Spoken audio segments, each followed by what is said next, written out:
Le groupe des ambassadeurs accrédités en Côte d'Ivoire était ce mardi invité à la primature. Il s'est agi pour le gouvernement de donner sa position quant à l'arrêt de la Cour africaine des droits de l'homme et des peuples sur la révision de la composition de la commission électorale indépendante.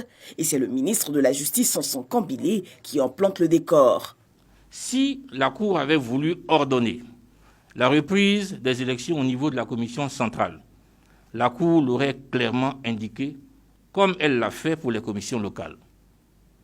Il convient de souligner que la Cour africaine des droits de l'homme et des peuples s'est toujours clairement exprimée dans son dispositif. Après lui, le ministre Sidiki Diakité précise la volonté permanente du chef de l'État de maintenir le dialogue politique. À l'issue de l'arrêt du 15 juillet dernier, nous avons été donc à nouveau instruits par le président de la République à l'effet de relancer le PDCRDA pour permettre justement, toujours allant dans le sens de l'apaisement. Nous avons donc réécrit au PDCRDA par courrier en date donc du 20 juillet 2020 pour lui demander à nouveau de nous communiquer le nom de la personnalité désignée par ce parti politique et ses alliés pour siéger au sein de la commission centrale de la commission électorale indépendante. Nous attendons donc à ce jour la réponse du PDCRDA et de ses alliés pour que le processus électoral puisse se poursuivre dans les meilleures conditions. Pour le Premier ministre par intérim, ministre d'État, ministre de la Défense, le gouvernement est pleinement engagé pour un processus électoral dans un climat apaisé. À aucun moment, la Cour ne dit que la CEI centrale est déséquilibrée.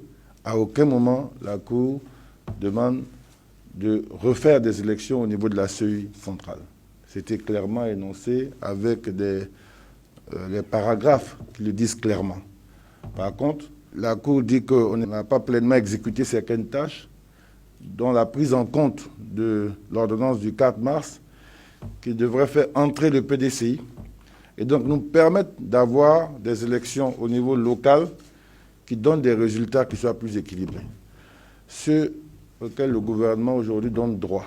Au terme de longs échanges, le groupe des ambassadeurs accrédités dans le pays s'est dit rassuré. Nous avons apprécié ce geste qui nous a permis de mieux comprendre la position du gouvernement de Côte d'Ivoire concernant l'arrêt de la Cour africaine des droits de l'homme. Nous avons également eu l'occasion d'échanger de manière très constructive autour d'un certain nombre de messages consensuels qui permettraient, dans l'esprit d'un dialogue large, d'aller de l'avant vers des élections apaisées. Dans l'ensemble, la loi n'a pas été remise en cause par la Cour africaine. Sur ces bases-là, nous avons eu un échange sur un certain nombre de dimensions qui permettraient d'aller vers des élections apaisées, ce que nous souhaitons et ce que je crois tous les Ivoiriens et Ivoiriennes souhaitent. Et le gouvernement entend bien relever le défi d'échéance électorale dans la paix.